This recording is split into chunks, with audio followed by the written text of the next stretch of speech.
Chosen one, this message didn't find you by accident. God led you here for a reason. You've been through connections that looked right but felt wrong. People who saw your light but couldn't handle its depth. And love that felt real but was rooted in illusion. But now heaven is preparing to send someone who will love you beyond appearance, beyond status, beyond the image. They will love your soul. This is not an ordinary love. It's divine. It's written and it's coming right on time. Before we dive deep, make sure you like, share, and subscribe because this message isn't just another video. It's a divine confirmation for the chosen ones, and a heartfelt thank you to everyone supporting through Super Thanks. God bless you richly. Your love, faithfulness, and presence mean more than you know. If your spirit feels this frequency, type 77 in the comments. That number isn't random. It's a sacred signal to heaven that you are ready to receive the one who will love your soul, not your image. Not everyone will make it to the end. Only the truly chosen. Those who stay will gain clarity and spiritual insight about the divine connection that's on its way. This isn't just a message. It's a living word. Watch it again whenever your spirit leads, because each time another layer of divine truth will be revealed. Let's dive in. Chapter 1. The lesson behind your loneliness, chosen one. Your season of loneliness wasn't punishment. It was preparation. God allowed certain people to walk away, not to hurt you, but to help you see who they truly were. Every departure carried divine purpose. Every closed door was protection. You thought you were losing something valuable, but in reality, God was removing distractions that were blocking your transformation. You see, when you carry divine energy, you don't just attract people, you expose them. Your light is magnetic, but it's also revealing. It draws in both the curious and the counterfeit. Some came to admire your glow, but not to understand your growth. Others were fascinated by your peace, but never interested in earning your trust.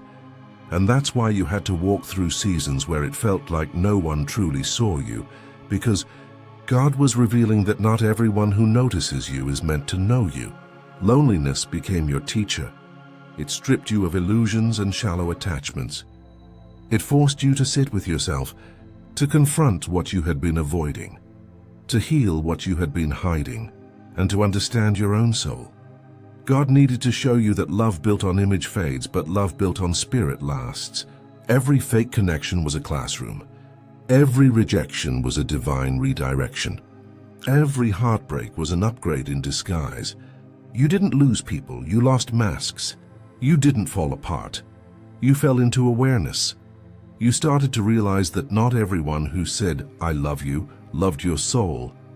Some loved the way your energy made them feel. Some loved your kindness, but not your boundaries. Some loved your wisdom, but not your truth. Chosen one, that's why your isolation was sacred. God wasn't punishing you. He was protecting the seed He planted within you. You can't grow in contaminated soil. He separated you to sanctify you. In that silence, He began reshaping your identity, reminding you of who you are when you're not performing, pretending, or proving. He wanted you to rediscover your worth without needing applause. It's in that lonely season that you learn the difference between attention and affection. Attention comes from curiosity. Affection comes from understanding. Many admired your strength, but few stayed to help you carry the weight of it. And God saw that. So He whispered, "Be still. Stop chasing what I'm removing. Let me heal what they couldn't honor." And so in that solitude, your spirit was refined. You started to see through energy, not appearances. You began to crave peace more than popularity. You realized that being alone with God is never a loss. It's the deepest form of connection.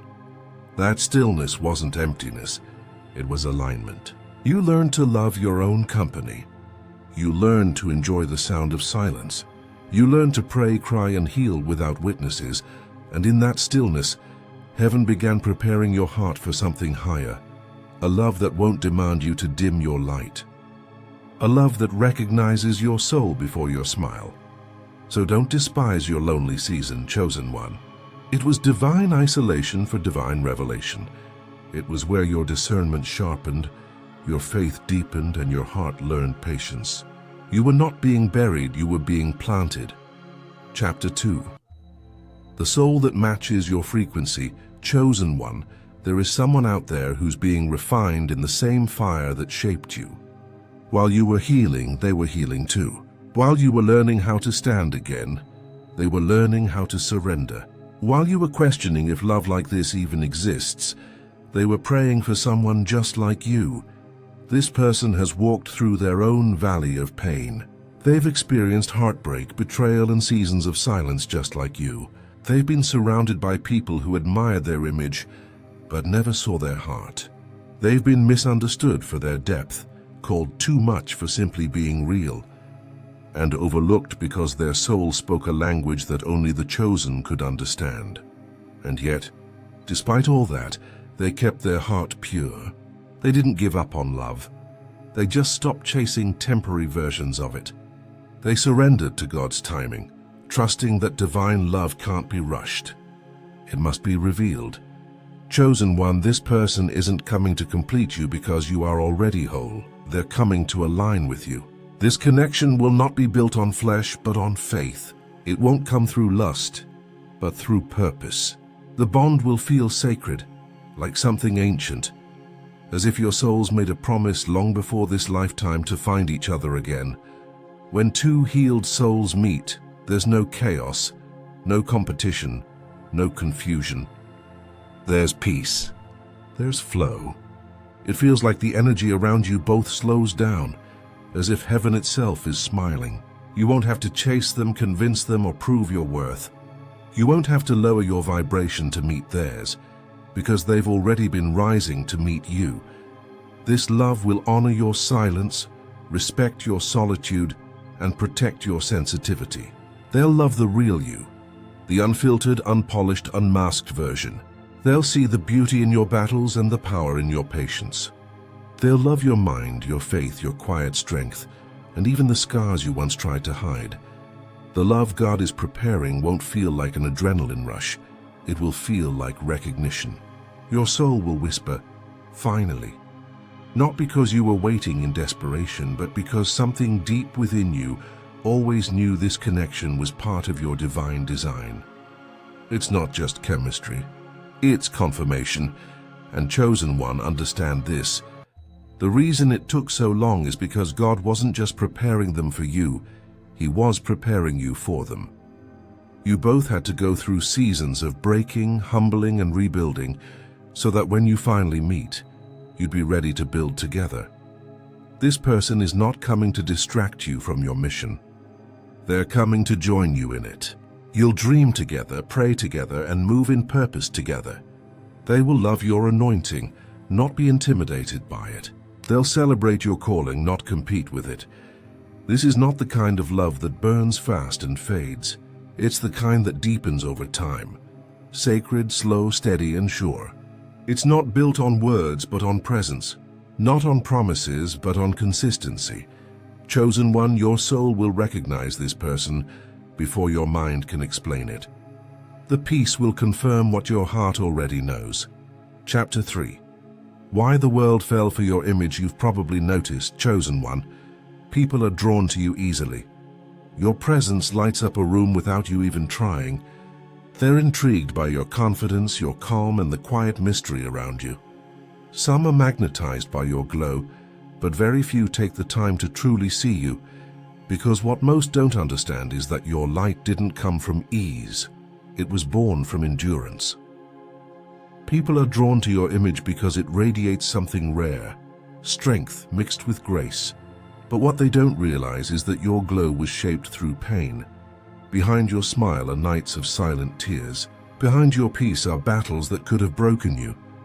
Behind your confidence is a faith that refused to quit, even when you were standing alone.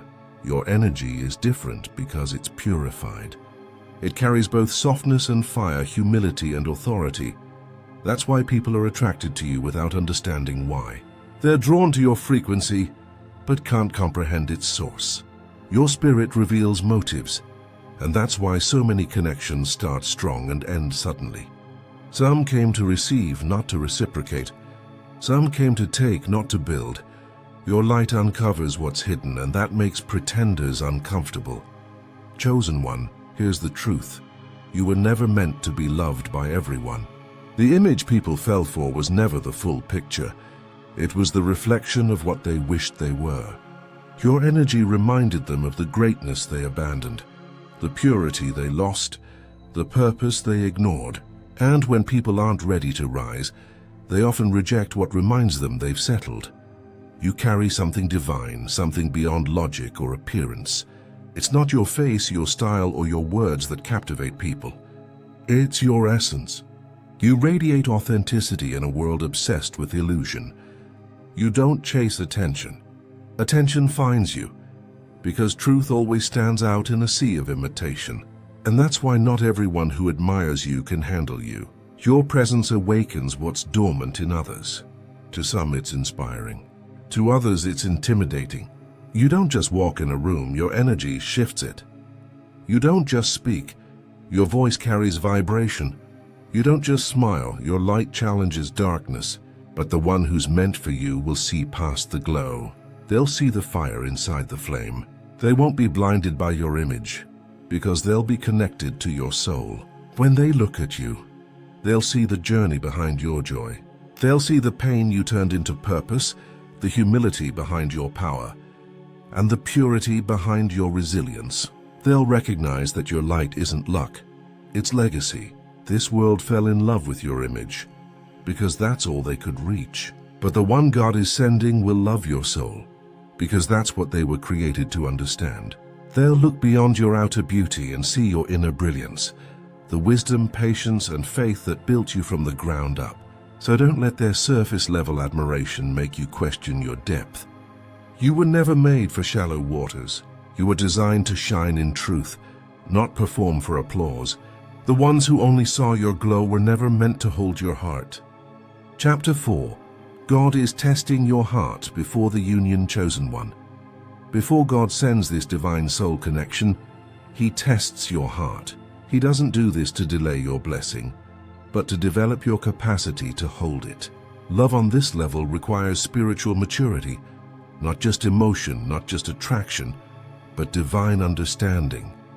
God wants to see, can you truly love yourself before someone else loves you? Can you stay faithful to your purpose even when your heart feels lonely? Can you keep trusting His plan even when it looks like nothing is happening?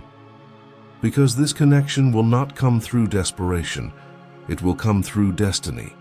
God is not sending you someone to fill a void. He's sending someone to expand your purpose. But before that can happen, He must test your intentions. He will allow you to be in seasons where you desire love deeply, yet have no one to hold. Why? Because He wants to know if you can remain grounded in Him instead of seeking validation through others. If He gave you this person too early, your wounds might destroy what's divine. Unhealed hearts project pain, not peace, and God refuses to let you repeat cycles that once broke you. That's why He's healing you in secret. That's why He's teaching you to be whole without needing to be held. In this season, He's teaching you to pour into yourself, to find joy in solitude, to rediscover your worth without external validation. Every prayer, every tear, every quiet night is shaping your spiritual readiness. He's teaching you that real love starts with the way you treat your own heart, because how you love yourself sets the tone for how you'll allow others to love you. God's tests are never random. They reveal what's hidden. He'll test your patience not to frustrate you, but to strengthen your faith. He'll test your standards not to make you lonely, but to make sure you don't settle for less than what's divine. He'll test your focus to see if you'll still chase purpose when romance feels delayed. Because when you finally meet this soul, they won't be a test, they'll be a reward. Chosen one, you are not being punished. You are being purified. God is refining your heart, removing pride, insecurity, and fear so that when true love arrives, you won't sabotage it. You won't cling out of fear or push away out of doubt. You'll recognize love not as an escape, but as an extension of peace. You're being prepared to love from abundance, not emptiness. to give without losing yourself, to receive without resistance, to trust without fear. This is why your patience is being stretched, because divine love requires divine timing. And when you finally reach that level of inner peace, the right one will walk in not as a distraction, but as confirmation. You won't have to question their presence. Your spirit will already know. They'll meet you in your purpose, not pull you away from it. They'll love you with intention, not convenience. And together you'll build something that glorifies God. Remember, chosen one, delay is not denial. God is testing your heart not to see if you deserve love, but to prepare you to sustain it. When it comes, it won't be fragile or temporary. It will be divine, destined, and drenched in peace. Chapter 5. Signs that your soulmate is near chosen. 1. When this person is close, you'll feel it in your spirit long before your eyes ever see them.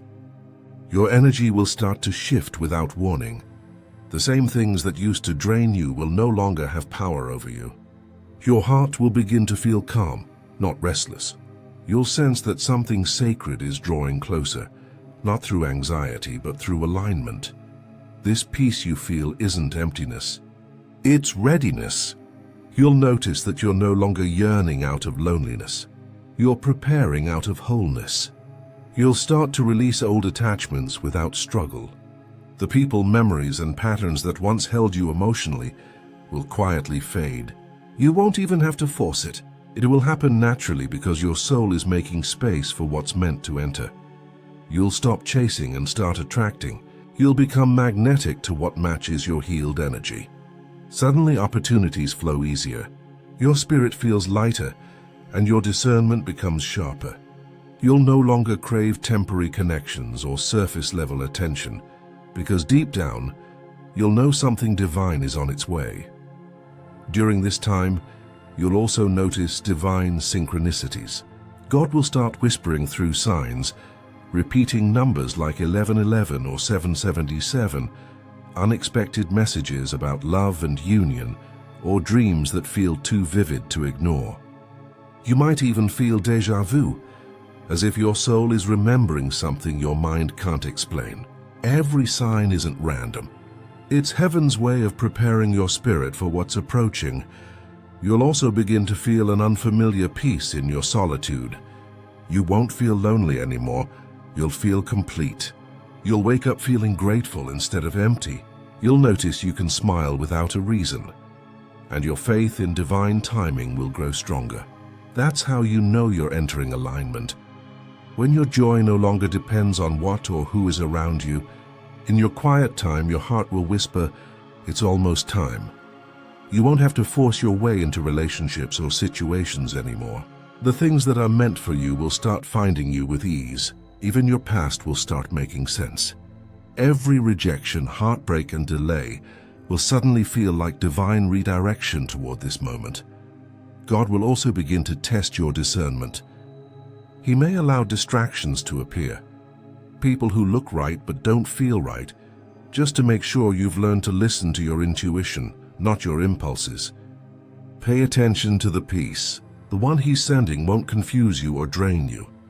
Their presence will bring stillness, not chaos. This connection won't come through disorder. It will arrive through divine order.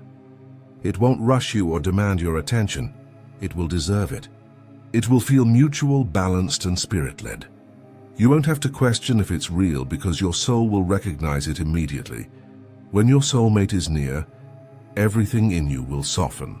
You'll find yourself becoming more open to love, more forgiving of your past, and more trusting of the future. You'll start feeling like love isn't something you have to earn. It's something that's finally catching up to the healed version of you. Chapter 6. When they arrive. Love differently when this soul arrives, chosen one. Love them differently. Don't love them from your wounds. Love them from your wisdom. Don't allow old fears to whisper into a new beginning.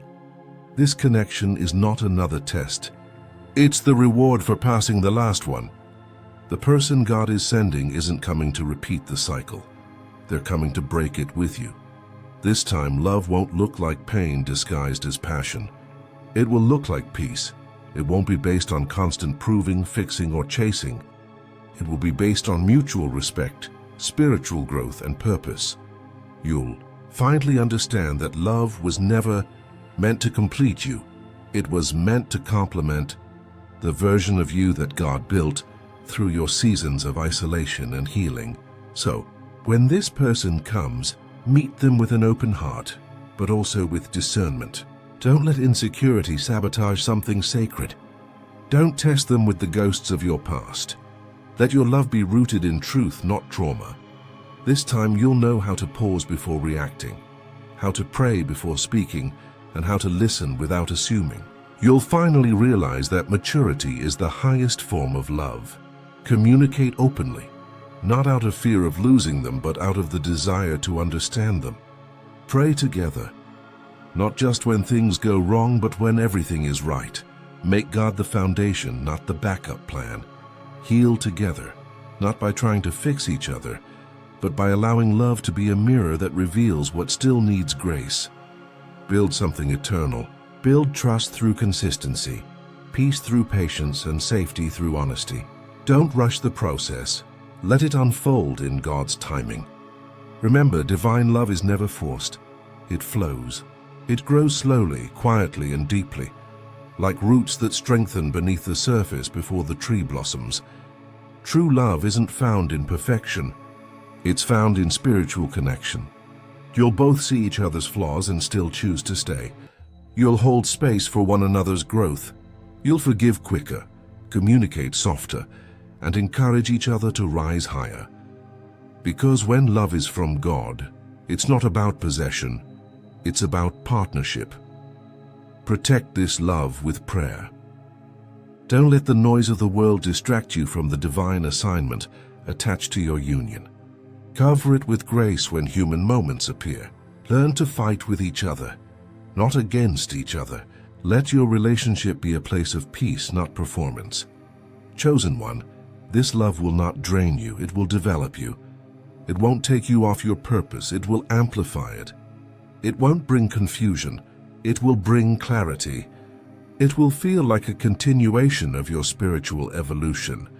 Two souls walking in rhythm with heaven's design.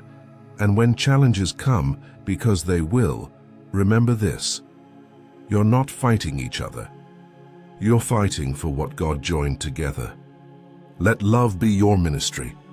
Let kindness be your language. Let grace be your reflex. Because this connection isn't just romance, it's revelation. Together, you'll reflect heaven's design.